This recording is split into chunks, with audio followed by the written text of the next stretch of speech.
And when you look at like all these stories together, you start to see the pattern, right? That Jesus was trying to express. Because Jesus didn't confuse those women. He didn't silence them. He didn't make them question themselves or tear them down. He did the complete opposite. And I think that's what we're looking for all the time as women, right? He brought clarity to them. He brought peace. He brought restoration.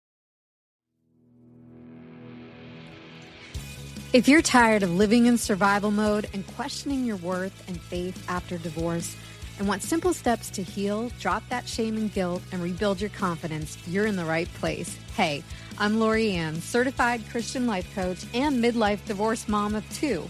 I learned the secret of how to heal after divorce and rebuild my life through faith-based strategies that changed everything.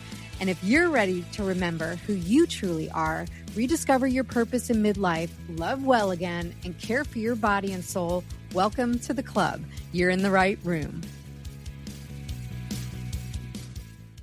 Hey, and welcome back to the Midlife Comeback Club Podcast. I'm so glad you're here with me once again. Every Monday and Thursday, I drop a new episode.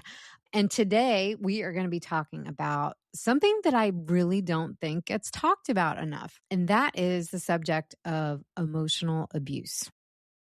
Because when most people hear that term, they picture yelling, I think, or, name calling, or this real obvious toxic behavior from their partner or their spouse. But what if I told you, some of the most damaging emotional abuse really, doesn't look like that at all. It can be subtle, right? It can be confusing. And honestly, it's super easy, I think, to miss. And a lot of women do because it's really subtle and you don't really know it's happening when it is happening. And if you've ever found yourself thinking, maybe was it really that bad, that relationship? Or maybe I'm really overreacting about this whole conversation. And then you think, well, he wasn't abusive, right? But with a question mark at the end, kind of wondering about that. This episode is definitely for you. And if you're ready to start healing and rebuilding after a relationship like that, that's exactly what we do inside the Midlife Comeback Club.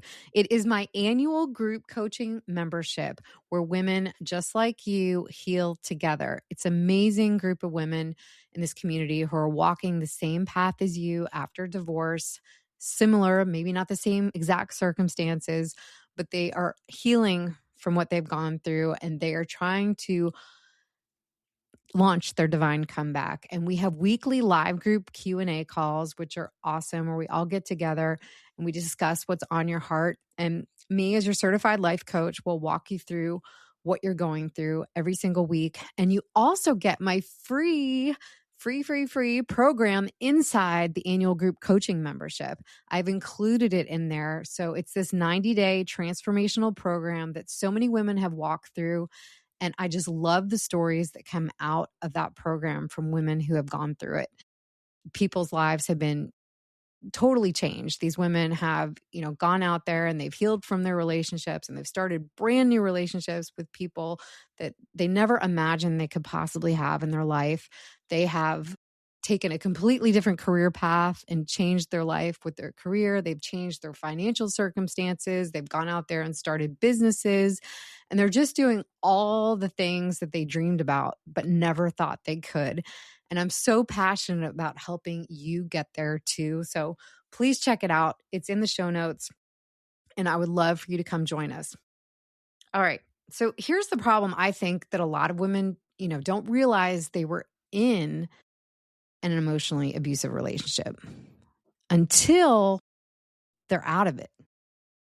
Because it didn't look really like they thought it would if it was emotionally abusive. Because there were no obvious explosions going on. There weren't these like major dramatic moments that happened. And there weren't like clear, like quote unquote, this is abuse signs. Instead, it looked like confusion. Just having to walk on eggshells with your partner or your spouse and constantly second guessing yourself, thinking, oh, well, maybe it is really me. Maybe my partner has nothing to do with this. or the women feel like, they were always the problem at the end of the conversation, or, every day, that somehow it always came back to the woman being the problem. And slowly over time, you start to lose your confidence and you don't realize it's disappearing, or you start to lose your voice. You become a lot more quiet than you used to be. And over the years, you don't realize it. And one day you wake up and you realize you don't really speak your mind anymore. You don't really tell them how you feel. You don't feel like yourself. But we get so caught up in the day-to-day life of taking care of our family or our spouse and our kids and the career that we forget about, wow, I forgot who I really am. And I kind of lost my voice. And you forget your sense of self. That's another thing. I've talked about it before, but that painting that my mom kept on her wall was like this profile of a woman that you couldn't really tell was a woman until you sat there and you stared at it for many, many minutes. And then you could eventually make out the profile. And it was like, I always titled the painting, The Disappearing Woman. And that's kind of what happens to us as women when we walk through something like that and you start to lose yourself. And a lot of times you don't even realize that you are. So, I want to share something with you that I think a lot of women can relate to. And maybe, you won't realize how much you relate to it until the end. But I remember being in conversations that left me feeling completely confused. Like we would talk about something really that I thought was rather simple. And somehow by the end of the conversation, I would be the one apologizing. I would be the one feeling like I did something wrong. And I would be left being the one questioning myself. And I'd walk away thinking, wait, what just happened there? Or I'd bring something up that, bothered me. And I do it like calmly and try to be respectful and just communicate and talk about it. And instead of it being heard, it would get turned around into, oh, you're just being so sensitive, or that's not what I said. You're overthinking it. And after a while, after hearing this time and time and time again, you really start to believe that. And the hardest part is that there's no big dramatic moment where, you can point to and say, that's abuse. It's like small, like 100 small paper cuts, as they say, over time. And it's really subtle and it's really consistent. And you don't realize it's happening. And slowly, you stop trusting your own thoughts. And you stop trusting your own feelings. And you stop trusting your own voice. And that can be really, really tragic for a woman to lose all of those things and wake up one day and realize you've completely lost yourself. So here are 3 things that I want you to think about when it comes to emotional abuse, okay? Number 1, emotional abuse is often subtle and it's not obvious. And that's what's so sneaky about it, right? And this is where I think so many women get stuck because they're looking for that extreme behavior or that obvious dysfunction. But emotional abuse often looks like manipulation and it looks like invalidation. And those things that make you feel like you're the problem, you're too much, you're not enough, all of those things that are being projected upon us, that after a while we start to believe all of those things. In 1 Corinthians 14:33, for God is not a God of confusion, but of peace. I want you to remember that scripture. Because if a relationship constantly leaves you feeling confused and double-minded and disoriented all the time, that is absolutely not from God. And that might be hard to hear, but you shouldn't be feeling in disarray all the time or confused. That's not from God. Number 2, if you constantly question yourself, that is a super red flag. And a lot of times women don't even stop to think about if they're questioning themselves or not, because we're so busy doing all the things for life, right? And we don't even think about the fact that, are we questioning ourselves? Or we're so busy running around taking care of everybody and doing all the things that we don't even question. One of the biggest signs, we stop trusting ourselves. So you question, your memory. Did I remember that right? Is that really what happened? Or is it more like they said it happened? I think I recall it being this way, but maybe it was a different way. You question your emotions. Like, wow, should I be being hurt by this? Should this disturb me? Why am I feeling this? You question your reaction to something like, why am I reacting this way? Is it okay for me to get angry about this? Or is it okay for me to be hurt? Or should I just be numb? And you start asking yourself over and over again all these things in your head. Like, am I overreacting? Is this my fault? Over and over and over again. And do you think that's healthy? No, it's not healthy. And it's not what a loving relationship should look like. Relationships are about communication and love for one another. And if you can't express your feelings or you can't talk something out with the other person, that's a big red flag.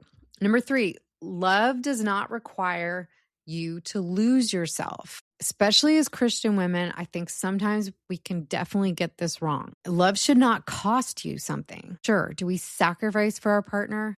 Yes. Do we compromise for our partner? Yes. All of those things in any relationship, you're going to have to do a little bit of all of that, right? I mean, that's just the reality of what relationships are. We can't get our way all the time without compromising for the other person, and we do it out of love, right? But there are things that we shouldn't be giving up. That sometimes it can be translated into thinking we have to give up these other things. You shouldn't be giving up your voice. And if you see yourself as being quiet all the time and never speaking your mind about something that really might be bothering you or a suggestion you might have, or willing to speak with your partner about your ideas or things that come across your mind, there's something wrong with that. You're there, yes, to be supportive to your partner, right? But God gave you a gift. Whatever that gift is, you're supposed to live out into that identity of what he gave you. And you have to speak what that is. God doesn't want you to be silent all the time and not use your gifts, whatever those may be, right? And for your identity, he gave you his God-given identity. He gave you special gifts to use for you, to use for other people.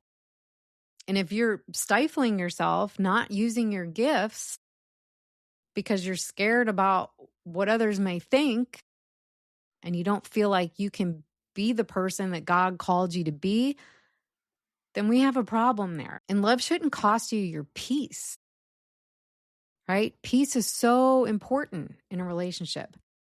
It should be your safe haven, your place to come to communicate, to express your feelings, to love one another, to work through things peacefully, right? Sure. Are we going to have moments of being angry? Of course. We're human. But my point is, overall, it shouldn't feel like a confusing disaster zone all the time on a daily basis, right? In Ephesians 5:25, it says, love your wives, just as Christ loved the church. And that kind of love that Jesus had, right, was sacrificial. It was honoring. It was safe. It was not confusing. It was not diminishing. And it was not controlling, for sure. I mean, if you think about Jesus and how he interacted with people, especially the women, if you think back on this, he listened. He affirmed those women.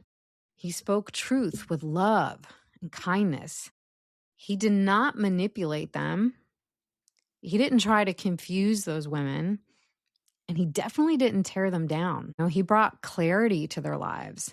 He brought peace into their life. He brought restoration, all the goodness, all the good things, right? And that's what our partner and spouse are supposed to do. I mean, if we actually look at how Jesus really treated women, I think we need to do this because this really matters more than you think. Like, for instance, remember the woman at the well, right? In John 4, he brought clarity to her. Because this woman, I mean, she had a complicated past, right? She had multiple relationships. She had shame. She had judgment from others. And when she meets Jesus, he doesn't confuse her. He doesn't shame her for her past. He doesn't make her feel small. He speaks directly into her situation with so much truth, I think, and so much compassion, and he'll name what's real and what the truth is to her, but he doesn't weaponize it against her. And I think that's the difference.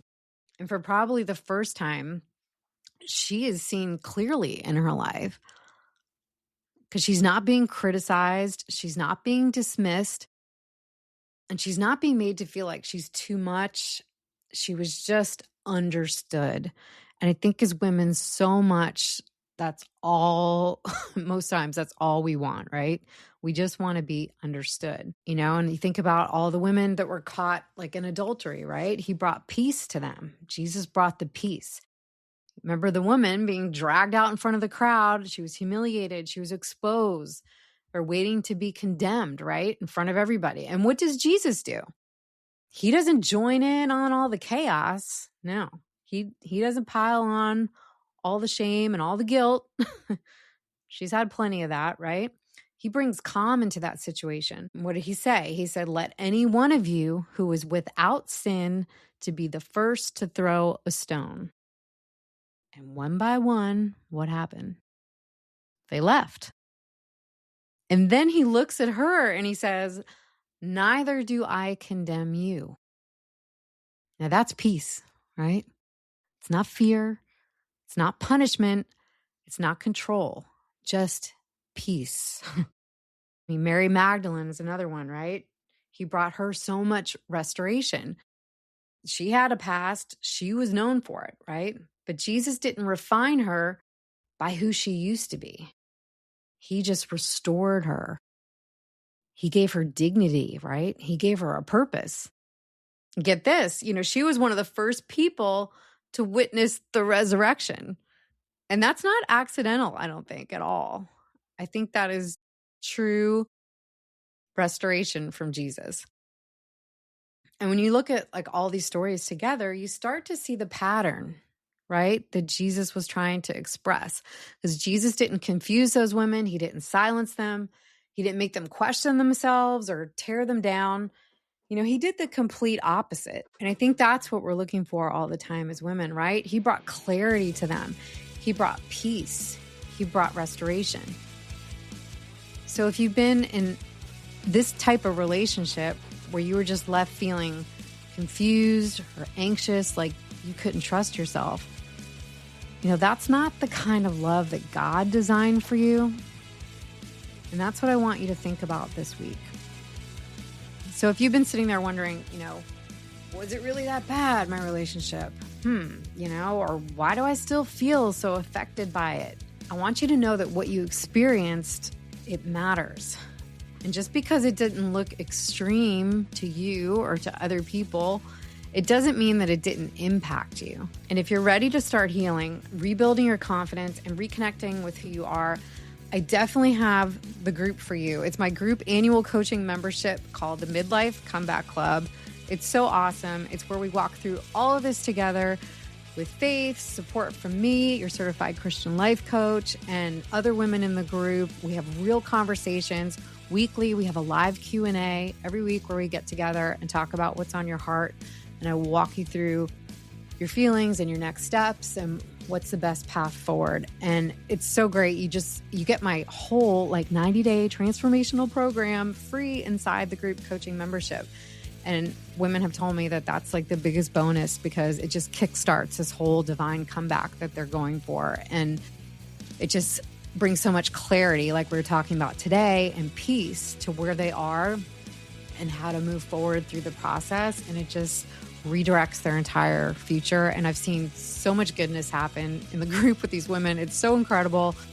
And as you know, it's my passion to see it happen for you too. So please check it out in the show notes. You can reach out to me too if you have any questions, but come join us. The link is down there. And also, remember, you can definitely sign up for my email list where you will get a bunch of goodness there too. It is loriannfeely.com/insider. I'll send you weekly emails with new podcast episodes and real life insights, faith-based strategies, to rebuild your confidence after divorce. There's practical mind shifts to help you stop overthinking and start moving forward, and early access to all of my programs, coaching, and special offers that I've got coming up. So definitely check that out too. And girl, let me leave you with this. Just because it didn't look like abuse doesn't mean that it didn't affect you like it was. So you're allowed to heal from what hurt you. And I would love for you to join us in the Midlife Comeback Club. But if I don't see you over there before, I will definitely talk to you back here in the next episode. Thanks so much for listening. Hey girl, I hope you enjoyed today's episode. And if so, would you take 30 seconds and share it with a woman who might really need it right now? Also, please leave me a quick review over on Apple Podcasts. It truly helps this show reach more women who are ready for their divine comeback. And until next time, keep choosing faith over fear, and I will meet you back here next week for another episode.